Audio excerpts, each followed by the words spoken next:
नजर आ रहा है या नहीं, अभी कुछ बाकी है।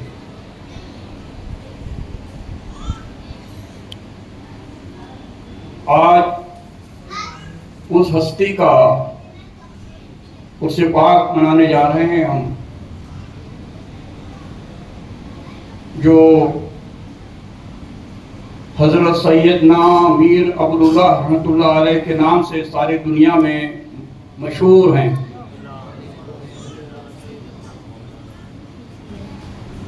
आपकी ज़ाते पाक ना सिर्फ हिंदुस्तान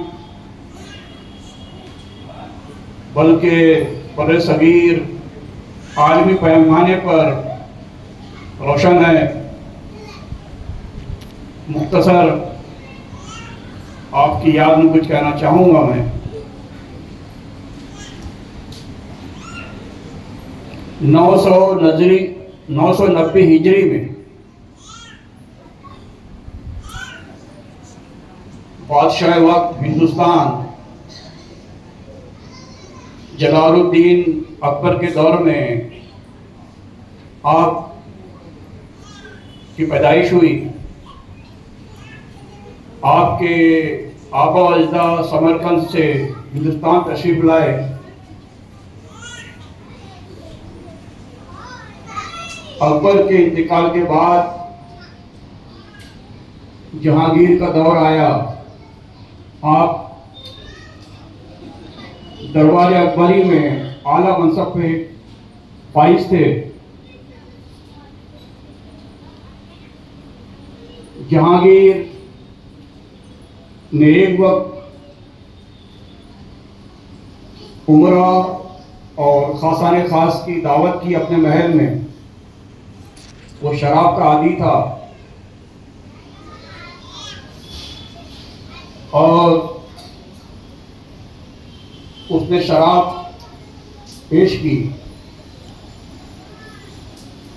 बाकी उमरा ने शराब ले ली और सैयदना सरकार भी दरबार में हाजिर थे। आपने लेने से इनकार कर दिया। जहांगीर ने कहा, तुम गज़ब सुल्तानी से वाकिफ नहीं। सैयदना सरकार ने जवाब दिया, तुम गज़ब इलाही से वाकिफ नहीं। ये सुनते ही जहांगीर को ज़लज़ला आ गया, कांपने लगा।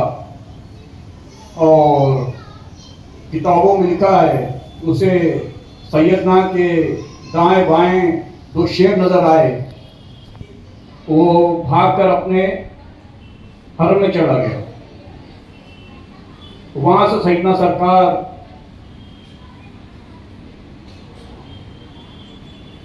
दरबारी मुलाजमत छोड़ के अल्लाह की राह में निकल पड़े।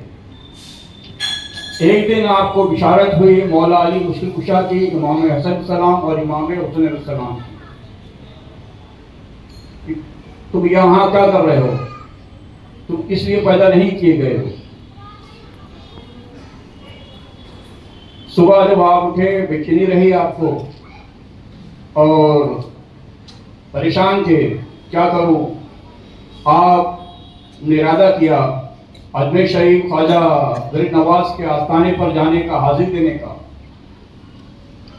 आप दिल्ली होते हुए निजामुद्दीन औलिया महबूब इलाही और कुतुबुद्दीन बख्तियार काकी रहमतुल्लाह अलैह का आस्थाने पाक पर हाजिर देकर अजमेर शरीफ हाजिर हुए। अरगवान अब्दुल्ला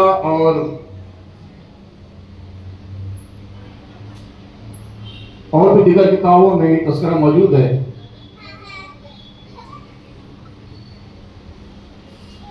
अजमेर शरीफ में तो आप हाजिर हुए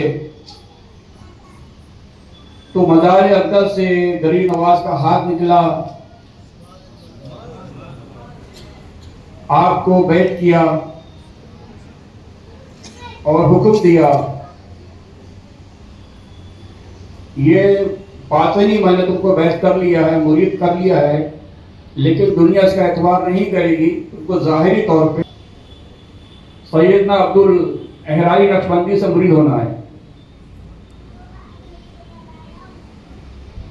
सैयदना सरकार ने अर्ज किया, हुजूर मेरे चचा नक्शबंदिया से मुरीद हैं और वो समा के कायल नहीं, जबकि मुझे बगैर समा के मेरा गुजारा नहीं। गरीब नवाज ने कहा, तुम जाओ, तुम्हें इजाजत मिल जाएगी और उनकी लड़की से ही आपको अक्द करना है, यानी निकाह करना है। आप हुक्म के मुताबिक चले अपने चचा हुजूर के पास और चचा को पता रहा, पहले से इंतजार में थे आप। उनको मुरीद किया, अपनी बेटी से निकाह भी किया और उनको हुक्म दे दिया कि नक्शबंदिया में तुमको दाखिल तो कर रहा हूँ, लेकिन आपको समा की इजाजत है।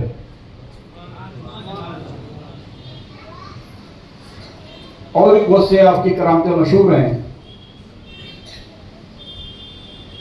एक बुजुर्ग कालपी शरीफ के, नाम याद नहीं आ रहा मुझको अभी, उन्हें भी बेकरारी हुई और सुना कि आगरे में एक बुजुर्ग हैं, वो भी नक्शबंदी सिलसिले के थे, उनके यहाँ हाजिर दे दूं मैं। आप काफ़ी मुरीदीन थे और डोली पे बैठ के आप निकले, आगरे शरीफ रवाना हुए। वो मुरीदीन पूरा आगरे का सफ़र गली गली घूमते हुए गए। एक दरबार में रुके जो सैयद सरकार का दरबार था। उन बुजुर्ग ने अपने मुरीदों से पूछा, ये कौन, किसकी खानका है? उन्होंने बताया, ये सैयदना अबूउल्लाह रहमतुल्लाह अलैह की खानका है। लेकिन वो जिनको तलाश करने जा रहे थे वो दूसरे बुजुर्ग थे। तो आप फिर चले वहां से, बोले नहीं, मुझे यहाँ नहीं जाना है, मुझे फला जगह जाना है। फिर आप घूमते घामते, गली घूमते घूमते फिर रुके, फिर उसी जगह पर आ गए, सैयदना के दरबार के पास, खानका के पास। पूछा फिर साहब ने, किसकी खानका है? मुरीदों ने कहा, हुजूर हम वहीं आ गए। फिर कहा, नहीं चलो फिर जाएंगे। इस तरह से 3-4 दफा वो आगरे की गली में घूमते रहे, घूम फिर के उसी गली में आ गए। उनको हल्का हुआ जरूर कुछ इसमें राज है। आप उतरे और सैयदना सरकार के दरबार में दाखिल हुए। सैयदना सरकार तशरीफ फरमा थे और एक निगाह देखी, आपको नजर आ गया और वहीं से आप दाखिल सिलसिला हुए, खिलाफत से मामूल हुए। आप कालपी शरीफ में आपने सिलसिले की तबलीग इशाअत करी और आपको जानकर हैरत होगी या मालूम है पता नहीं, वही सिलसिला आगे आला हजरत रहमतुल्लाह अलैह को, आला हजरत बरेलवी रहमतुल्लाह अलैह को 13 जगह से खिलाफत हासिल है। उसमें से एक सिलसिला अब्दुल्लाई भी है। तो आप कालपी शरीफ का सिलसिला बरेली शरीफ तक पहुंचा है और सैयदना सरकार से हजरत मुजफ्फराबाद होते हुए सुल्तानुल औलिया ख्वाजा रहमतुल्लाह अलैह हमारी सरकार तक पहुंचा है। ये थी मुख्तसर समायात सैयदना अबूउल्लाह रहमतुल्लाह अलैह की। तो आप लोग ज़ौक़ रखिए, किताब का मुताला भी कीजिए, अपने बुजुर्ग के मुताबिक मालूमात में इजाफा होगा। शौकत भाई बहुत दिनों के बाद आए हैं, जिक्र का मौका इनको दे